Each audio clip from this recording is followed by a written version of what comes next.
श्री शिवाय नमस्तुभ्यम। हम सबको पता है कि 18 फरवरी को फुलेरा दूज का बहुत ही पावन सा दिन आ गया है और हम सबको ये भी अच्छे से पता होगा कि पहली बार भोलेनाथ को धतूरा फुलेरा दूज के दिन ही चढ़ाया गया था। इसीलिए इस उपाय का जो महत्व है वो बहुत ही ज़्यादा है। तो आप सभी लोगों को धतूरे के साथ में एक छोटा सा उपाय करना है। खासकर जितनी भी स्त्रियां, जितनी भी बहनें इस वीडियो को देख रही हैं, आप सभी की जो विशेष होंगी, जो मनोकामना होगी, मात्र इस उपाय को करने से पूरी ज़रूर हो जाएंगी। बहुत स्पेशल सी वीडियो है, बहुत ही प्यारा सा उपाय है, बस समझने की कोशिश करिएगा। ठीक, क्या दिखाई दे रहा है यहाँ पर, बताओ जल्दी से। ये एक पुष्प है।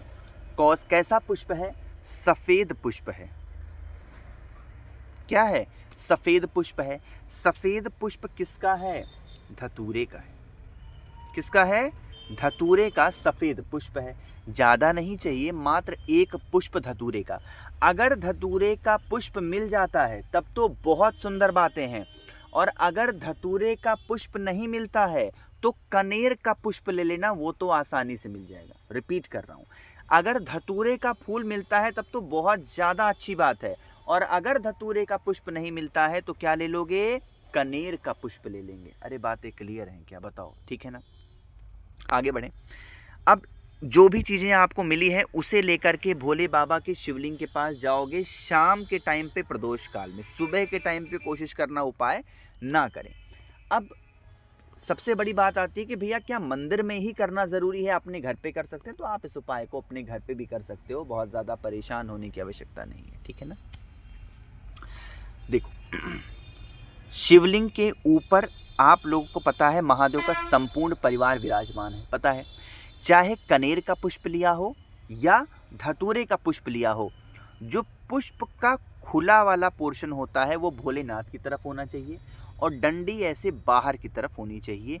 माता अशोक सुंदरी के स्थान पर आपको उस पुष्प को समर्पित करना है। ठीक, पुष्प समर्पित हो गया। पुष्प के समर्पित होने के बाद में अब आप लोगों को जल चढ़ाना है।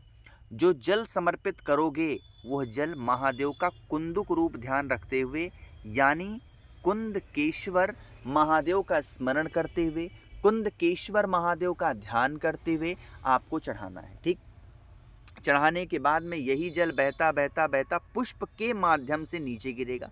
जल को रोकना है। अब यहाँ पर जल को तो रोक लिया आपने, लेकिन एक नियम नहीं जान पाए। वो नियम क्या कहता है कि जल को रोकने के बाद में उस जल का आचमन नहीं करना है, वरना दोष लगेगा। फिर से बोल रहा हूँ, उस जल का आचमन नहीं करना है, जल को लेके जाना है और घर के बाहर छींटना है, घर के अंदर नहीं। घर के बाहर छींट करके अपने हाथों को अच्छे से धुल लेना, क्योंकि जो धतूरे का पुष्प होता है या फिर जो कनेर का पुष्प होता है उसके अंदर क्या पाया जाता है? जहर की मात्रा पाई जाती है। इसीलिए आपसे कह रहे हैं कि जब भी जल चढ़ाएंगे धतूरे के ऊपर, भांग के ऊपर, या किसी भी इस प्रकार से जो धतूरे के पुष्प होते हैं, कनेर के पुष्प होते हैं और आंकड़े के पुष्प होते हैं, जब भी इनको महादेव के शिवलिंग के ऊपर चढ़ाया जाता है तो उस जल का आचमन नहीं किया जाता, ना तो उस जल का छिड़काव किया जाता है। उस जल को रोकने के बाद में घर। ठीक, तो आप सभी इस उपाय को करके ज़रूर देखिएगा। चलो, पहला उपाय आप लोग को क्लियर हो गया होगा अच्छे तरीके से। आगे बढ़ते हैं। इस वीडियो पे करने वाले हम लोग अपने दूसरे उपाय की तरफ, जो कि हमें करना है पीले चंदन के साथ में।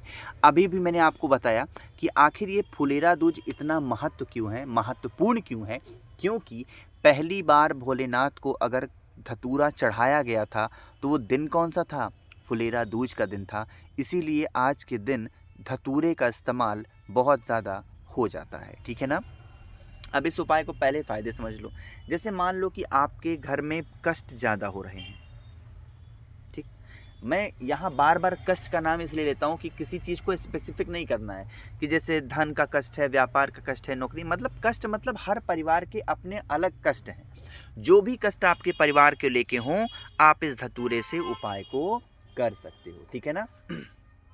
समझने की कोशिश करना। अब पहले तो ज़रूरत पड़ेगी भाई पीले चंदन की। ठीक है ना, बहुत ज़्यादा नहीं, बट हाँ थोड़ा सा। अब पीला चंदन भी सूखा मत लेना, और अगर आपके पास सूखा है उसको हल्का सा, बहुत ज़्यादा नहीं, हल्का सा उसमें पेस्ट लगा करके और फिर उसको तैयार करना। और फिर लेके कहाँ पे जाओगे, बताओ जल्दी से?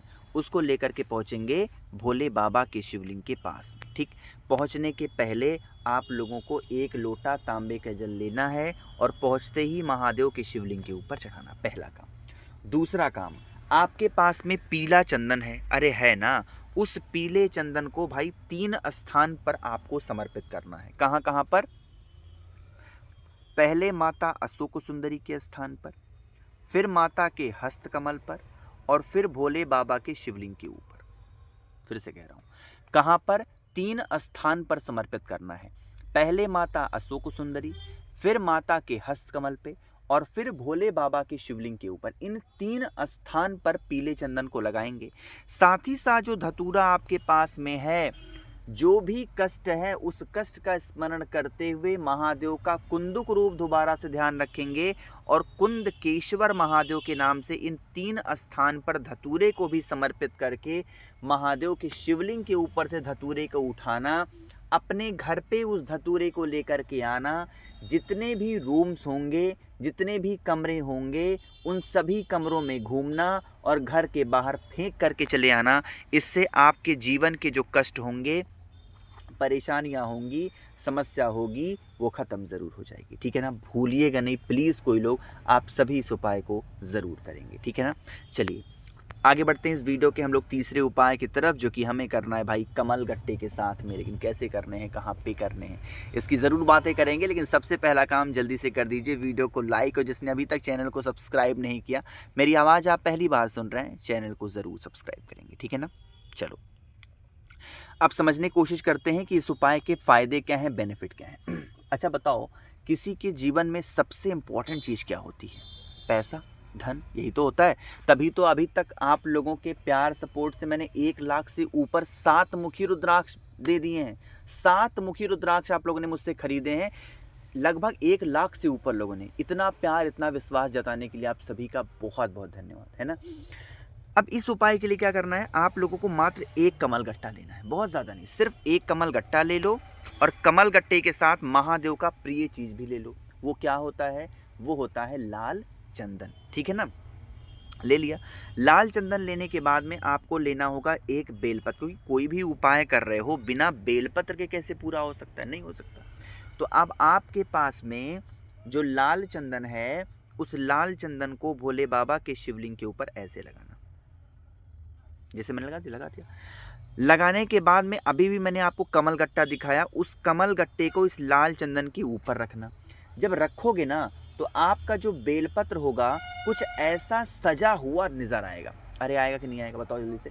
तो जब ऐसा सजा हुआ नज़र आ जाए, तो आप फिर इस बेलपत्र को उठाएंगे, भोले बाबा के शिवलिंग के पास लेकर के पहुंच जाना, और जब कभी भी धन संपदा के बारे में बारी होती है, हम लोगों को यहाँ पर भोले बाबा के शिवलिंग के ठीक ऊपर उस बेलपत्र को रख करके महादेव का कुंदुक रूप यानी कुंदकेश्वर महादेव का स्मरण करते हुए समर्पित करना है। इससे आपके परिवार में समस्याएं खत्म होती हैं। आगे बढ़ते हैं इस वीडियो के सबसे आखिरी उपाय की तरफ, और आपको ये बात पता होगी बहुत ही अच्छे से कि आ गया है कौन सा दिन, फुलेरा दूज, जो कि गुरुवार के दिन पड़ रहा है, अरे सॉरी बुधवार के दिन पड़ रहा है। तो आप सभी को क्या करना है, इस प्रकार से जाना होगा, कहाँ पर? तुलसी माता के पौधे के पास। रिपीट कर रहा हूँ भाई, कहाँ पे जाना है? तुलसी माता के पौधे के पास में जाना है। यहाँ पर जब जाकर के खड़े होगे, तो आप लोगों को 7 परिक्रमा करनी है तुलसी माता की, और तुलसी माता की जड़ में ला करके 1 चुटकी हल्दी अपने परिवार का नाम और गोत्र बोल करके अगर फुलेरा दूज के दिन समर्पित किया जाता है, तो इससे घर में संकट नहीं आते हैं। बाकी कोशिश की है सब कुछ प्यार से बताने की, कोई बातें समझ में ना आई हो नीचे कमेंट सेक्शन में पूछिए। मेरे जितने भाई बहन आवाज़ आज पहली बार सुन रहे हैं, चैनल को ज़रूर सब्सक्राइब करेंगे और वीडियो को लाइक सभी को करना है। श्री शिवाय, नमस्तुभ्यम।